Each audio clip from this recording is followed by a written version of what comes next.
Can an educator meet the literacy needs of all adolescent students across all content areas? This is a question that most educators ask at some point in their career and spend endless time on trying to find an answer to the dilemma of meeting the needs of all their students while still structuring lesson plans around the changing standards. This question also prompted me to do some research within my social studies endorsement area to help me be able to answer that question. As I was doing my research, I decided that there were a couple of areas that I should probably focus on. First, what adolescent literacy development concerns do content area teachers need to be aware of? 2, how are these concerns affecting educators in instruction within the content areas? And then 3, what are the research-based strategies that best support literacy development within a social studies classroom? And the research that I found with what adolescent literacy development concerns do content area teachers need to be aware of? Well, the research that I found said that 4th grade students are failing to read fluently and answer comprehension questions accurately. I also found out that approximately 70% of 4th through 12th grade students are not on grade level. Approximately 70% of 4th through 12th grade students. When I read that, I thought, my goodness, how, why, what's the correlation? What's causing these students to not be on grade level? Well, as I continued researching, I found out that the lack of phonics-related skills, a lack of academic vocabulary, and a lack of content area vocabulary is linked with these literacy struggles. So once I found out what these concerns were, second point, how are these concerns affecting educators in instruction? Well, I was excited to see that they are making strides in providing current educators with more content area literacy instruction that focuses on literature and vocabulary. They're doing this within the professional development days and with continuing education classes. For future educators, I found and experiencing that we're being provided with more in-depth coursework that is increasing attention on integrating literacy skills into social studies content instruction and across other content areas. That instruction with the literacy skills, they're focusing on the importance of vocabulary and content area vocabulary and academic vocabulary. I know that we've been experiencing that in the courses that we've been taking. They're really trying to provide future educators with the resources and the knowledge and the understanding that these are areas that they're trying to address, because approximately 70% of 4th through 12th grade students are not on grade level. We're trying to help bridge that gap.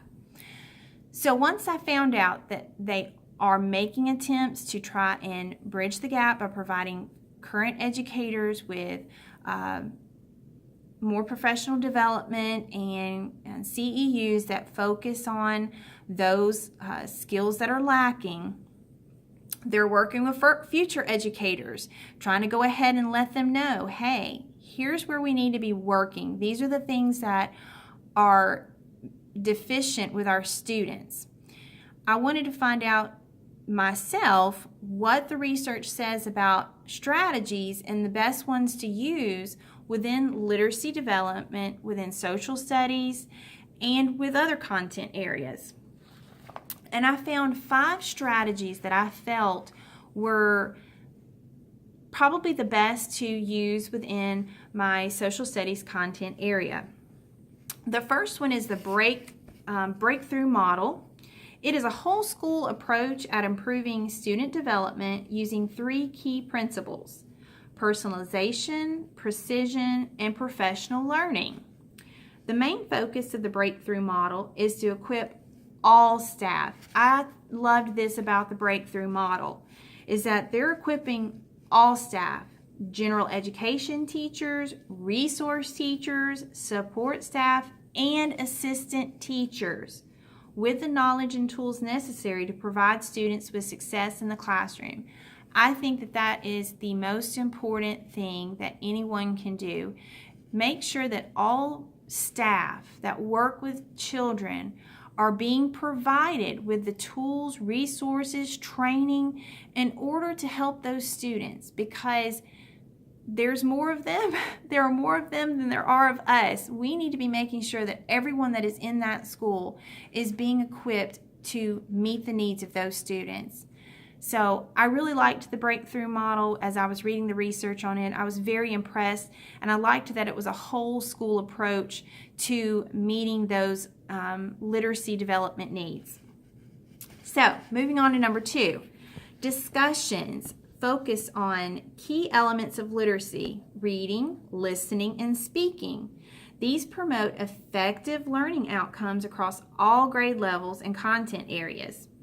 Educators benefit from using this strategy as an informal assessment on a student's ability to construct new knowledge and use critical thinking skills. Students, of course, benefit by building vital listening and speaking skills in a non-threatening way, and this helps to develop their critical thinking skills as they are actively engaged in answering thought-provoking questions. I love discussions. Discussion times, whether it's a small group, whole group, partner share, they really are beneficial to the students in providing those critical thinking skills. I've witnessed it. I'm a firm believer of using discussion within a classroom. Absolute must. Word solving. This helps to promote vocabulary instruction and to promote a student's capacity to identify and determine the meaning or meanings of unknown words or phrases by using morphology, context clues, and other resources. Using word solving benefits students by promoting vocabulary instruction while providing students with the ability to determine the meaning of unknown words independently. Remember, we're trying to help provide our students with the skills and resources so that they can independently or work towards doing these things independently. The collaborative strategic reading. This is composed of 4 specific strategies called preview, click and clunk, get the gist, and wrap up. This strategy promotes meeting a diverse group of students' literacy inadequacies with enhanced instruction of comprehension skills, and it facilitates a peer-mediated instruction. Students benefit from these strategies with enhanced reading outcomes and increased passing of high-stakes tests with enhanced from previous years. I found that very interesting in the research, that the schools that had incorporated this strategy within their classrooms did see an increase in the passing of those standardized tests. Teachers felt that the collaborative strategic reading strategy was beneficial when they were provided with very specific guidelines for implementation. And I feel like that's true with a lot of things. As long as there are some very specific guidelines that you can follow for implementation, then it's going to be successful. The last one is the Frayer model, and I know a lot of us already know that one. It's designed to help students learn very complex vocabulary words through describing and comparing the attributes and non-attributes of that word. This strategy can be used for complex social studies, content area vocabulary, and it's very beneficial to use in other content areas as it promotes a generative vocabulary instruction, which promotes literacy development.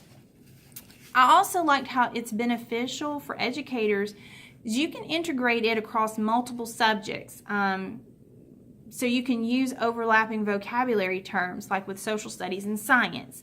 Sometimes you have the same vocabulary words, so why not use them and integrate them and show how, again, you've got multiple meanings of words and how you can apply those within the different content areas. So when I was finished with all of my research, I came to the conclusion that content area teachers need to use a variety of research-based strategies to provide adolescent students with effective instruction in not only their content area, but in literacy development. I really enjoyed finding out the information on literacy development and the best ways to promote it within a classroom. And hopefully in time, we won't still be asking ourselves if we can meet the needs of all of our students across all content areas. Hopefully one day we'll be able to feel that we are actually achieving that, and we can start to bring these numbers down of students that are struggling to read or not on grade level, and I'm confident that we can do that. That's what our courses are providing us with, and it's exciting to be a part of it, and I look forward to a long career in it. I hope that you've enjoyed my presentation, and I've enjoyed watching and listening and learning from all of y'all this semester. Good luck.